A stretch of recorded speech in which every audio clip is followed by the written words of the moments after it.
तुम्हें ये मनुष्य का जो देह मिला ये केवल कृपा से मिला है।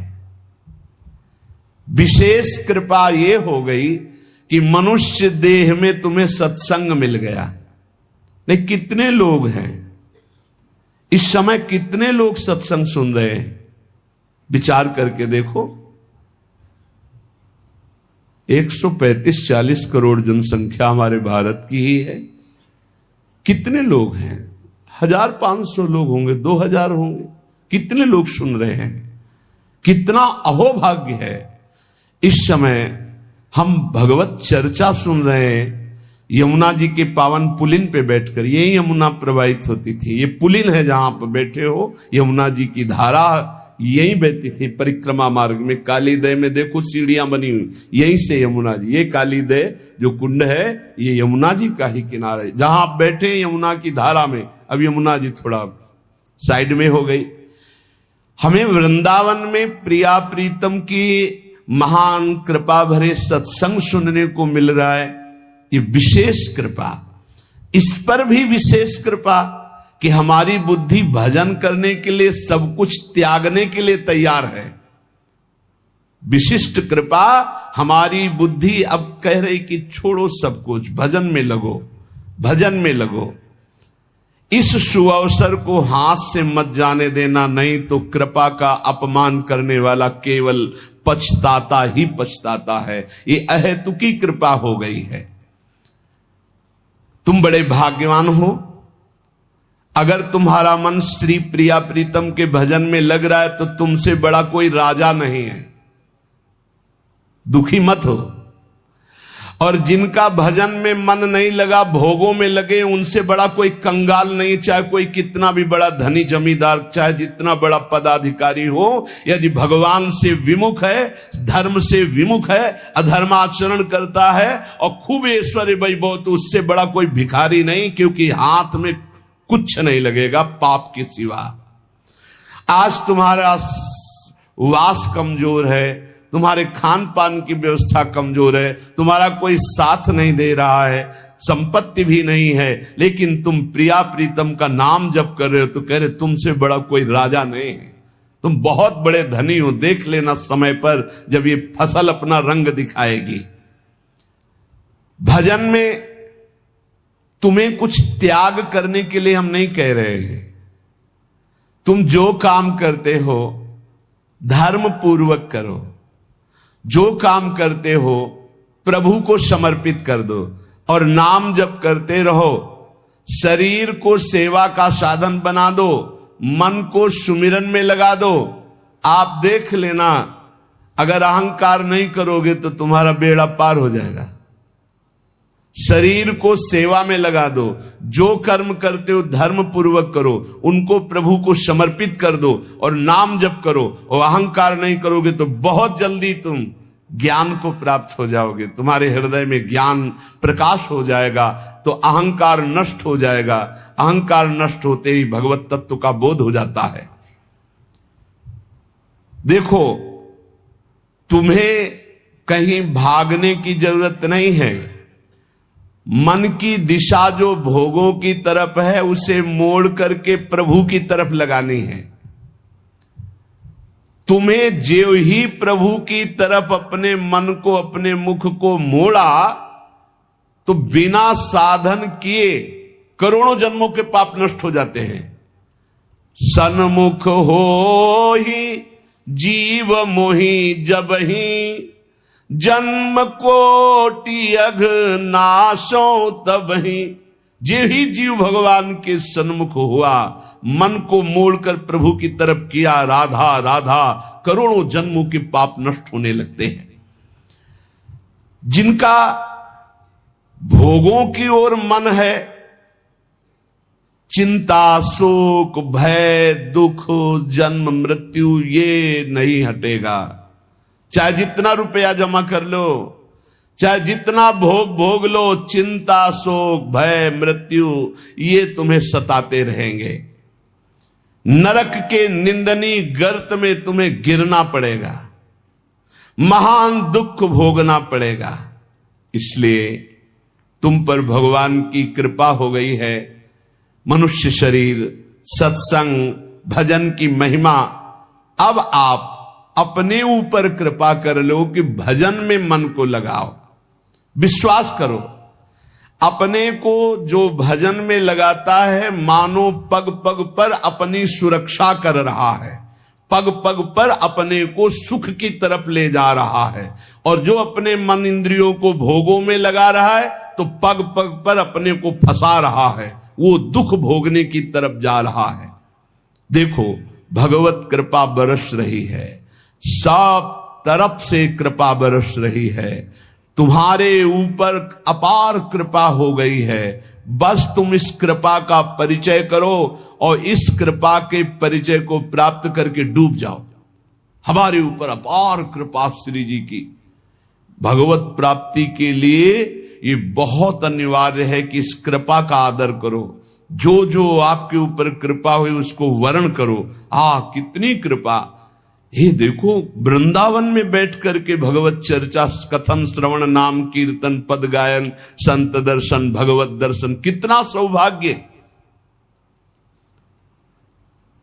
जगत को सुधारने वाली बात भी अपने मन में मत लाओ। तुम ठेकेदार नहीं हो जगत के, पहले तुम सुधरो तब बात समझ में आएगी। तुम्हारा सुधार हुआ कि जगत को सुधारना नहीं, ये सब भगवत स्वरूप है। पहले तुम सुधरो। और प्राय ये होता है कि हम जगत सुधारने की बात, जहां थोड़ा परमार्थ बना तो हम दूसरों को सुधारने की बात सोचने लगते हैं। पहले तत्व तक पहुंचो, पहले बोध प्राप्त करो, नहीं तो बीच में अगर पूरे सच्चे खिलाड़ी नहीं हो तो माया के पार्षद टांग मार के अपने पक्ष में गिरा लेंगे और तुम अपने पक्ष में पहुंच नहीं पाओगे। इस जगत को प्रभु स्वरूप समझो और अपने आप को प्रभु के चरणों में न्यौछावर करके चुपचाप दीन बन के अपने को छुपाते हुए दीन बंधु के सुमिरन में खो जाओ। जो थोड़ी भक्ति करके लोगों में परिचय बनाना शुरू कर देते हैं कि मैं भगत हूं, मैं अमुक अनुष्ठान कर रहा हूं, मैं अमुक अमुक साधना कर रहा हूं, बिकने लगते हैं। याद रखो, वो प्रभु की प्राप्ति के पथ से बहुत ही भटक जाते हैं। प्रभु के प्रेम रंग को प्राप्त करने के लिए जब तक भगवत प्राप्ति ना हो जाए तब तक परिचय को छुपा के रखना चाहिए। अपना परिचय कोई न जान पावे कि मैं कौन हूं, क्या हूं, कैसा हूं। जितना तुम परिचय छुपाओगे अपना, उतना परिचय प्रभु अपना प्रकाशित कर देंगे आपके सामने। और जितना आप अपना परिचय बढ़ाओगे उतने प्रभु अपना परिचय छुपाते चले जाएंगे। सिद्धांत को समझ लो। जितना आपका परिचय छुपेगा उतना ही आप अपना परिचय प्रकाशित कर देंगे, और जितना आप अपना परिचय प्रकाशित करेंगे उतना ही आप अपना परिचय छुपा लेंगे। प्रभु याद रखो, तुम्हारे ऊपर कृपा निरंतर बरस रही है। कृपा चारों तरफ से घेरे हुए है। कोई क्षण भी ऐसा ना जाए जिसमें तुम कृपा सिंधु प्रभु का विस्मरण कर दो। स्मरण परायण रहे, एक भी क्षण स्मरण के बिना ना जाए। कोई भी क्षण ऐसा नहीं जिसमें तुम विस्मरण करो। सावधान, तुम्हारे ऊपर अपार कृपा है। इसी जन्म में भगवत प्राप्ति कर लो। हम 40 वर्ष की स्मृति को देख करके कह रहे हैं, क्योंकि खास स्मृति जो जागृत हुई इसमें बड़ा परिवर्तन, 40 वर्ष में बड़ा परिवर्तन। आगे अगले जन्म में क्या हमको भजन करने के लिए अवसर मिलेगा पता नहीं, कितना विघ्न आ जाएगा। इसलिए तुम वंचित न रह जाओ भगवत प्राप्ति से, नहीं तो बहुत दुख भोगना पड़ेगा। तुम अपनी प्यारी से प्यारी वस्तु जो है, प्यारे से प्यारे जो संबंध है, उनमें झांक कर देखो। प्यार है तो प्रभु से है। अगर प्रभु शरीरों से निकल जाए तो कोई शरीर से प्यार नहीं करेगा, चाहे पत्नी हो, चाहे पुत्र हो, चाहे कोई प्यारा हो। तुम उसी प्यारे से प्यार करो, निहाल हो जाओगे। सचमुच विश्वास करो, वो सामने नहीं आ रहा पर वो छुप छुप कर आपको बहुत प्यार कर रहा है। सब मम प्रिय, सब मम उपजाए। सच्ची सच्ची सच्ची बहुत प्यार करते हैं प्रभु, बहुत प्यार करते हैं प्रियाजू अपने लोगों को अहेतुकी कृपा। हमारा प्यार देखो क्या है, ईमानदारी से देखो 100 में 1% प्यार नहीं प्रिया प्रीतम के प्रति, और उनका 100 का 100% हमारे प्रति प्यार है। देख लो कहां हम कौन हैं, कैसे हैं, आज भी कैसे हैं, और उनकी कृपा कहां बैठा ले, क्या कर रही कृपा उनकी, कितना अमोघ। हम कर रहे हैं तो बुरा ही कर रहे हैं, और वो कर रहे हैं तो कृपा ही कृपा कर रहे हैं। हम सोना बिगाड़न को तो सोना समारन को, तो ही मोई परी होड़। जब ये बात हम देखते हैं तो रोना आता है, कहां उनकी अपार कृपा और कहां हमारी नीचता। वो अज्ञात रूप से आपको बहुत प्यार करते हुए हर समय आपको दुलार कर रहे हैं। वो तुम्हें कभी एक क्षण के लिए भी नहीं छोड़ते। तुम केवल निरंतर स्मरण करो तो तुम्हें दिखाई देगा कि उनका परम अभय कर कमल तुम्हारे सर पर रखा हुआ है। अब किसके आशीर्वाद की मांगने की जरूरत है?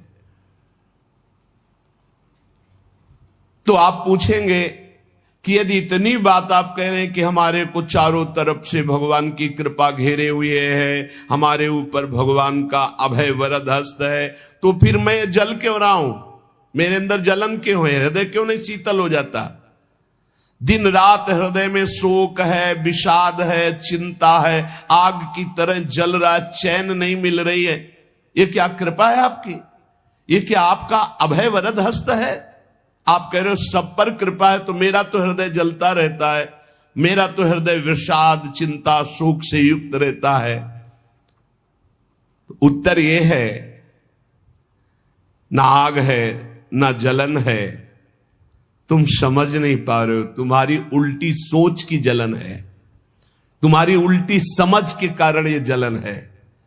अगर समझ जाओगे तो निहाल हो जाओगे। तुम्हारी उल्टी चाल है, दुख की तरफ चल रहे हो, असत का चिंतन कर रहे हो, जो जलन है उसका चिंतन कर रहे हो, उसमें फंसे हो, इसलिए जल रहे हो। क्या होगा इतनी संपत्ति से? क्या होगा इतना हो जाए तो? आज तक कोई ऐसा मिला हो कि हाथ उठा के भगवान से कह दिया हो कि बस अब मत देना, संपत्ति हमारे लिए पर्याप्त है? कभी नहीं। 100 तो हजार, हजार तो लाख, लाख तो 10 लाख, 10 लाख तो करोड़, करोड़ से अरब, अरब से खरब। कितना मर जाओगे, एक चवन्नी तुम्हारे हाथ नहीं जाएगी, 25 पैसे हाथ नहीं जाएंगे। बस ये सोच तुम्हारी तुम्हें नरक ले जाएगी, तुम्हारी दुर्गति कर देगी। यही तुम्हारे जलन का कारण है। जलन का कारण भगवान नहीं है, जलन का कारण और कोई व्यक्ति नहीं है। जलन का कारण आपकी सोच है, आपका चिंतन है, आपका भाव है। इसी भाव को, जो मलिन भाव है, भगवत भाव में लगा दो, अभी आनंद में डूब जाओगे। आपका चिंतन। 2 ब्राह्मण बैठे हुए थे पास, एक भगत आया, उसने कहा आज हमें 2 ब्राह्मण भोजन कराने हैं, आप चलेंगे? बोले हाँ हाँ। गए, अच्छे से भोजन पाया, बाहर निकले, 11 रुपया दे के पैर छुआ। तीसरा ब्राह्मण दूर खड़ा देख रहा था, तो एक ब्राह्मण मुस्कुरा रहा था जो प्रसाद पाके आया था, और दूसरा जल रहा था।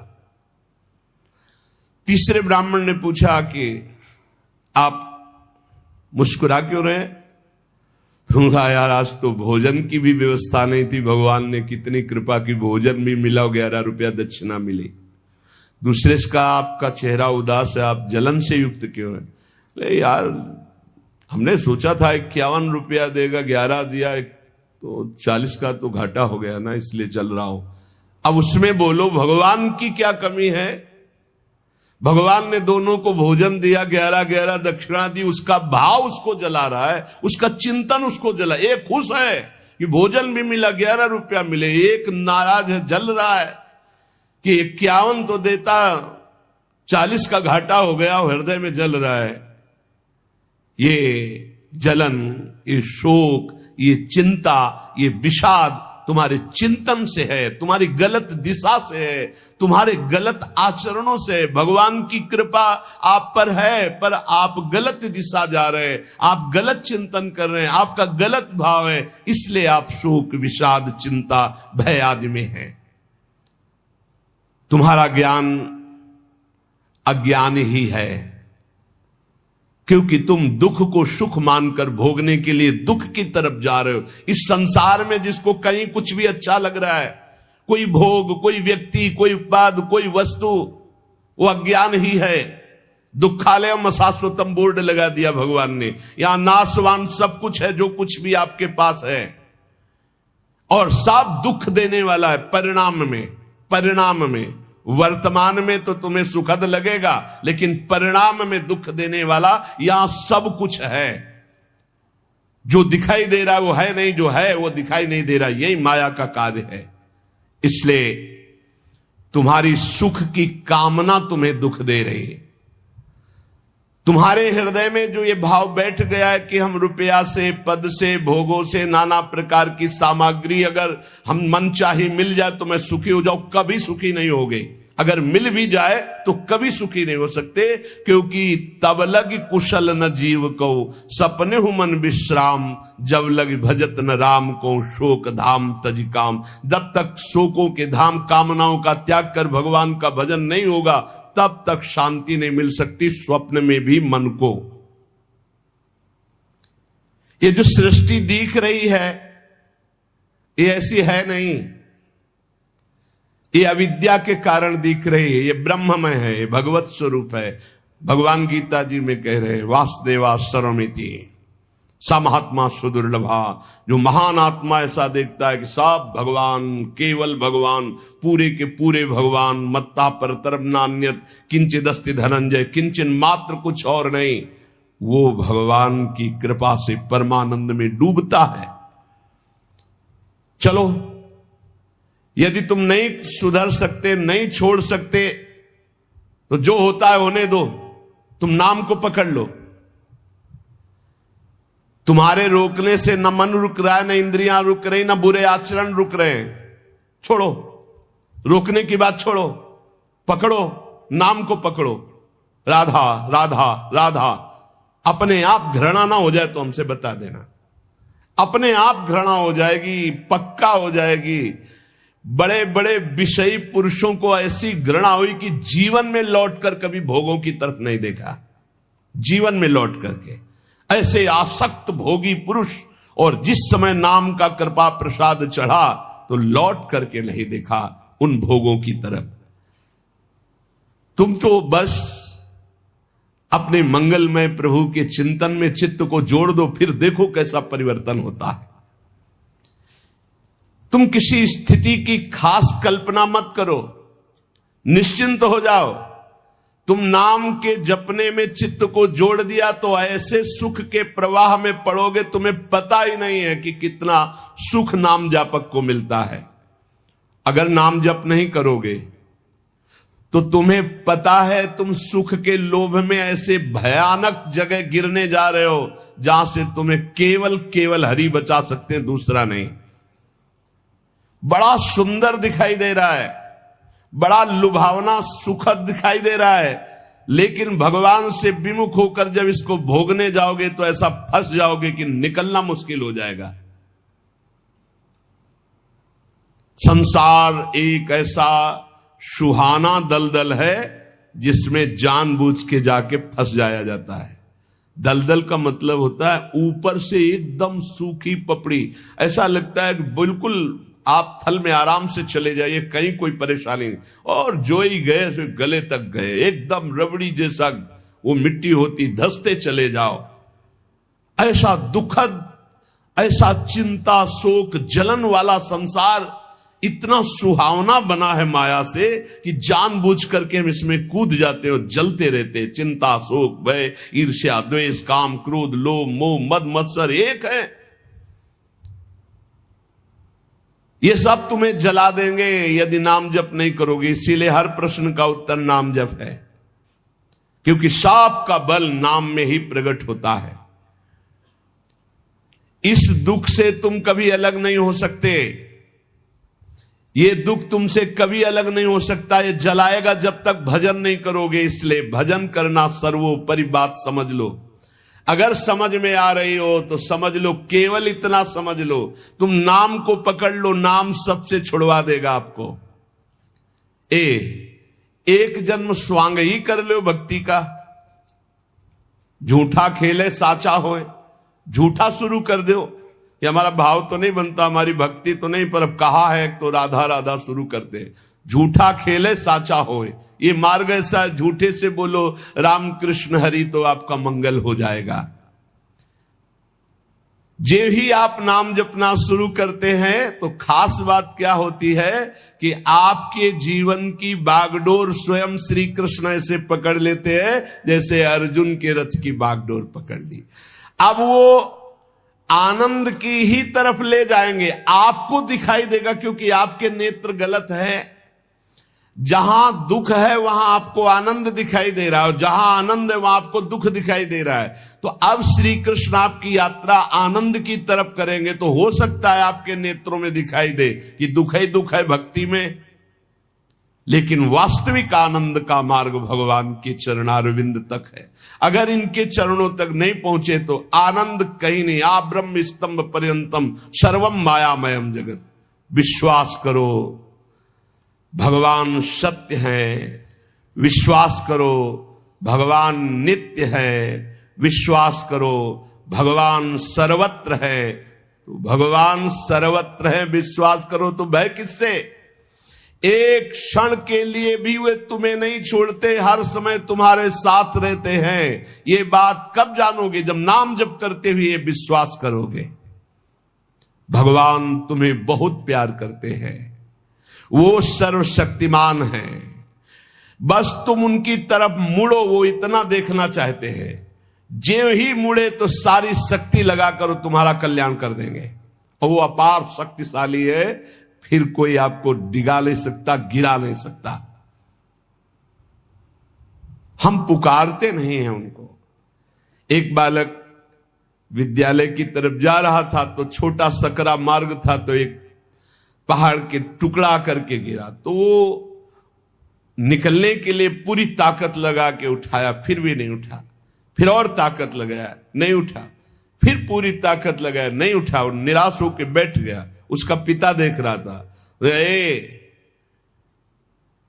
तेरी अभी पूरी ताकत नहीं लगी, तू मेरा बच्चा है, तेरी पूरी ताकत तो मैं हूं, मुझे पुकार। और आया और उठाकर बाहर फेंक दिया। बस हम में यही कमी है, हम बार बार माया से